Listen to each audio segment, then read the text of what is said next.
Hola, ¿qué tal? Mi nombre es Estefano, bienvenidos a Reseñas y bienvenidos a un anime que durante mucho tiempo estuvo en mi top 10 de animes y pues que por fin le he vuelto a ver para poder reseñarlo, llamado Parasite. Vamos ahí.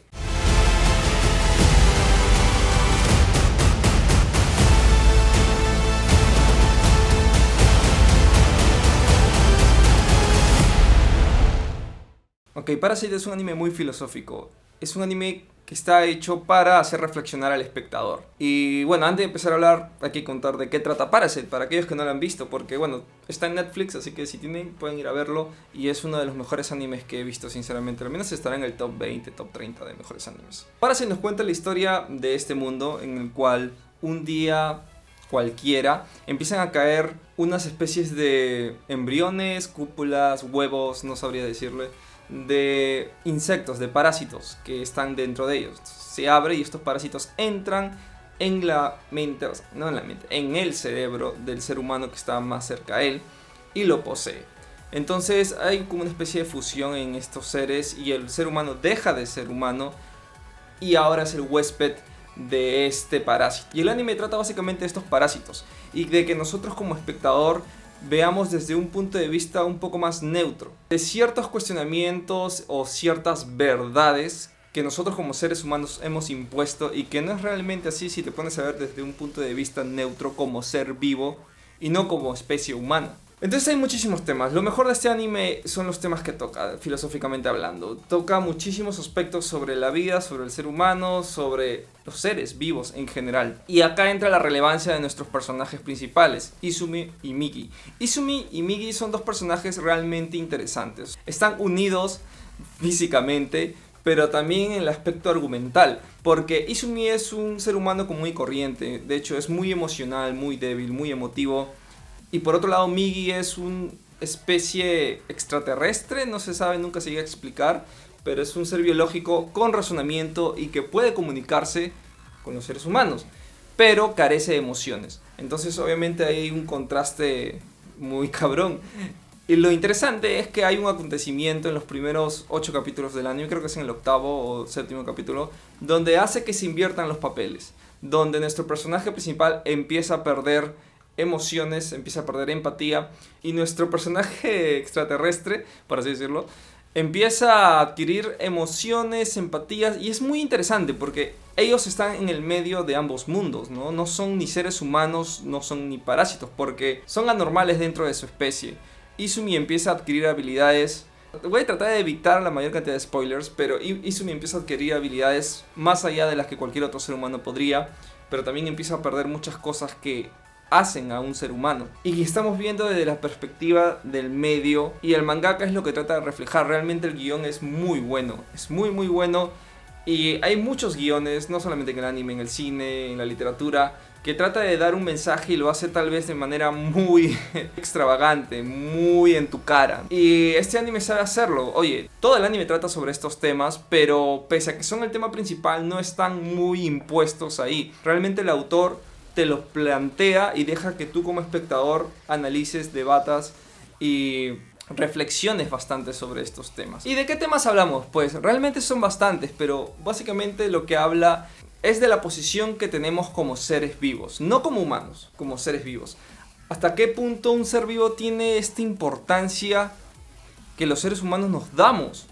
Porque lo que nos plantean es bastante interesante. Nosotros hemos normalizado y decimos es parte de la naturaleza que los leones coman cebras porque es parte de su instinto y que asesinen y que tienen que alimentarse, es el ciclo de la vida. Pero, ¿qué pasaría si aparecen unos seres vivos que se alimentan de humanos? Muchos dirían, son monstruos. Hay bastantes seres vivos que son carnívoros, pero no necesariamente se alimentan de humanos. No existe un ser vivo que netamente se alimente de humanos, a no ser bacterias o cosas por el estilo que, bueno, para vivir necesitan el cuerpo del ser humano. Pero a lo que voy es que ¿qué pasaría si aparece un ser vivo que se alimenta netamente de humanos y que tiene la capacidad de dialogar, de comunicarse con los seres humanos? Porque nosotros vemos como inferiores a los otros seres vivos del planeta porque no tienen el razonamiento del ser humano o no tienen la capacidad de poder comunicarse con el ser humano. Pero ¿qué pasa si apareciera, no? ¿Hasta qué punto es un monstruo, es una abominación? Porque es parte del ciclo de la vida, están alimentándose. y su alimento son los seres humanos. Ellos no viven en base a nuestras leyes. Es bastante interesante, ¿no?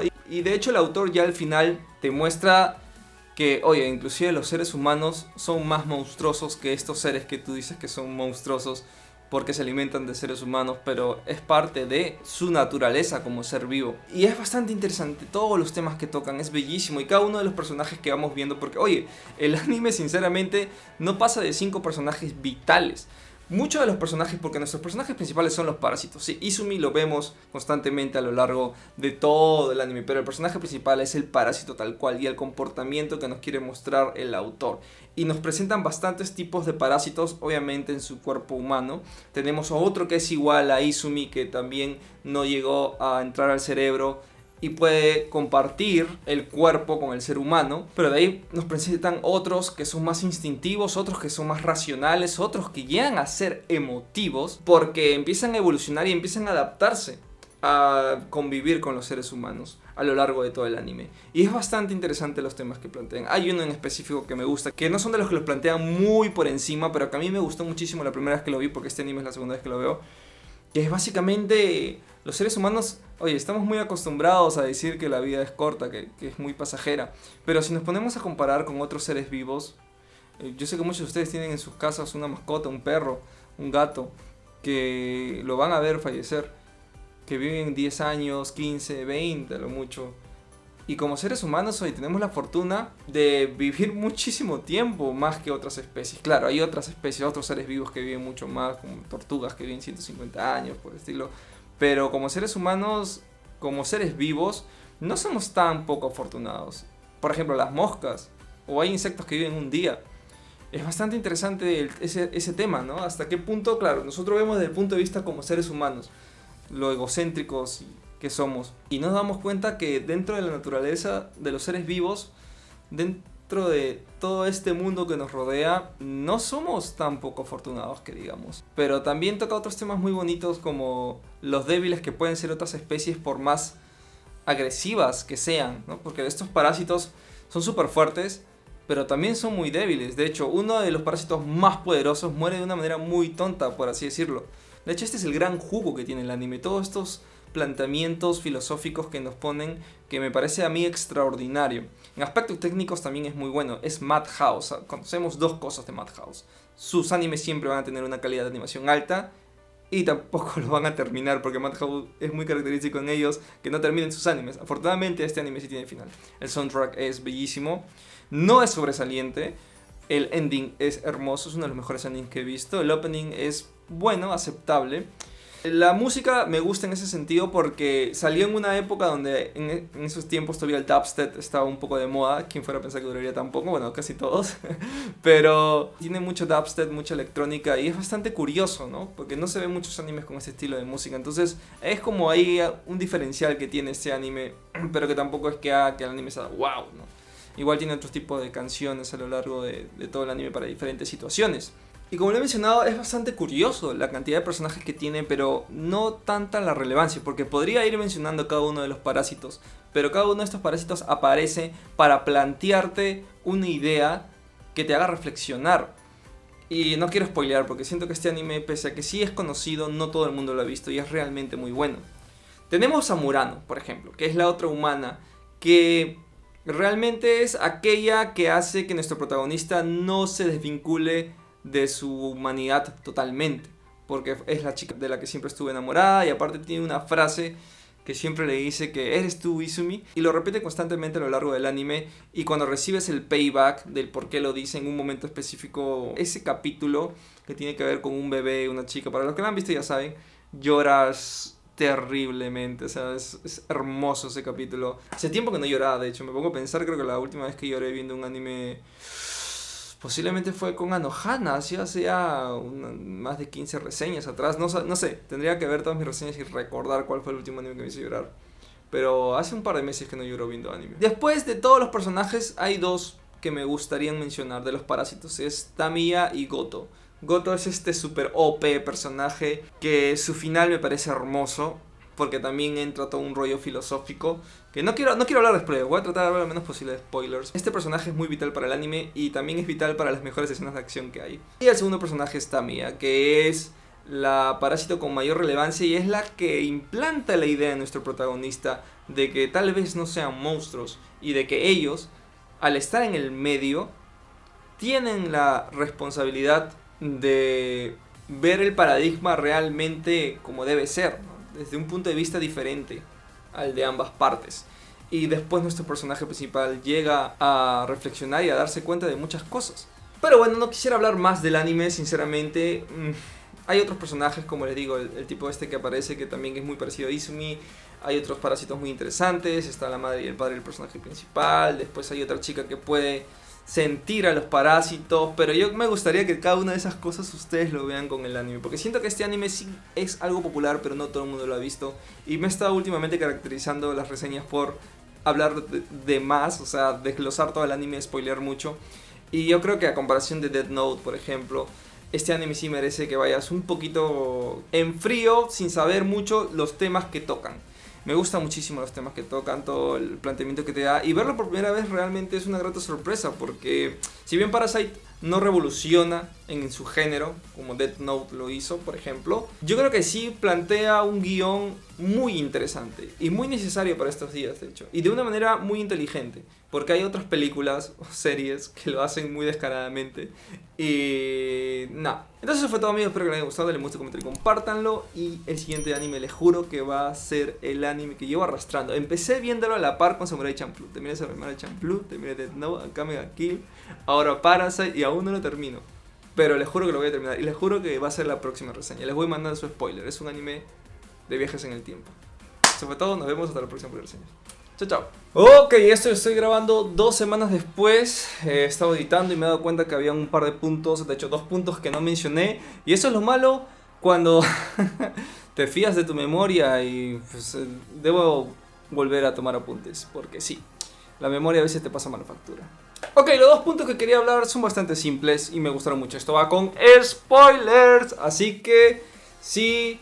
No han visto el anime, vayan a verlo y después regresen, o si no, ya no regresen, pero porque es un par de minutos que voy a hablar nada más. Los 2 puntos. Primero, me encanta, y me encantó de hecho, el hecho de que nuestro personaje principal, de este dúo y cómo funciona en la narrativa de nuestro personaje principal y de Shinji, joder, ya pasaron 2 semanas y ya me olvidé el nombre de Migi. Joder, de nuestro humano y de Migi. ¿Por qué? Es bastante interesante porque nuestro personaje, bueno, el personaje principal en general, tiene que ser alguien con quien simpatices, ¿no? Si creas un personaje apático, va a ser muy difícil que generes un vínculo emocional con este personaje y que te importe lo que realmente a él le suceda. Entonces empieza este anime con este personaje muy emocional y después él va perdiendo sus emociones. Entonces, ¿de quién te conectas? Bueno, ¿con quién te conectas? Y pues ahí es donde Migi empieza a adquirir emociones, muy sutilmente. Pero te vas dando cuenta que no es el mismo Migi. Sigue teniendo cosas prácticas y calculadoras, pero no es el mismo, se siente, está más emocional. Y el hecho de que hagan este giro de personalidades me fascina porque, claro, era necesario para el desarrollo de la trama, pero a la vez el mangaka pensó muy bien, o bueno, el autor pensó muy bien porque dijo, pues tiene que seguir habiendo ahí un vínculo con el espectador. Y Migi se termina convirtiendo en ese vínculo y cuando fallece nos duele un montón. Y el segundo punto es el hecho de cómo manejan a los insectos con emociones. Porque solamente podemos decir que hay 2 insectos que manejan emociones tal cual. Es Migi y es la mujer que, bueno, ya pasaron 2 semanas, ya me olvidé los nombres, que tenía el hijo. Y me gusta que tengan emociones porque de una u otra manera han tenido una conexión física, interna, molecular, genética, no sabría decirlo, con un ser vivo. Migi se fusiona en un momento con nuestro personaje principal para salvarle la vida. Y por otro lado tenemos este otro parásito que se embaraza y tiene un hijo, ¿no? Y ahí está el famoso, pues, esa famosa conexión con la madre, que siempre lo tenemos, ¿no? Y que bueno, aún el ser humano no sabía explicarlo muy bien. Entonces me encanta eso. Después hay otro personaje que pareciera que también tuviera emociones, pero terminamos descubriendo que realmente era un humano, que apoyaba el tema de los parásitos. Entonces esos aspectos me fascinaron y quería mencionarlo porque me iba a doler toda la vida si no lo mencionaba en estos puntos. Así que ya saben lo que dije, les gusta, comenten, compártanlo y ya no voy a volver a poner todo. Así que chao, chao.